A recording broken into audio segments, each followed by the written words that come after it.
Hello guys, तो gas हमारा नया वीडियो पार्क। तो गैस आज मैं बैठा हूँ, क्या बताऊँ यार, गेट में।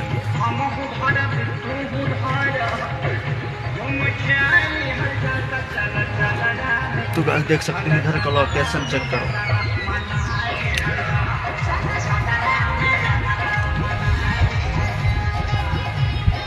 आज का देख के भाई मुझे बैठा दी है यार, यहाँ टिकट काटे गए। मुझे तो मज़ा नहीं आता है। बल अंदर रहा तो स्विमिंग पूल के अंदर तो अच्छा बिटिया देखे के मिला था भाई, मज़ा यहाँ थे।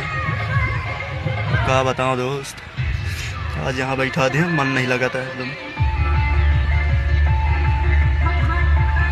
ठीक है दोस्त, तो आदमी आते हैं तभी रखा था, नहीं बोल ही भोसड़ी वाला वीडियो बना रहा है।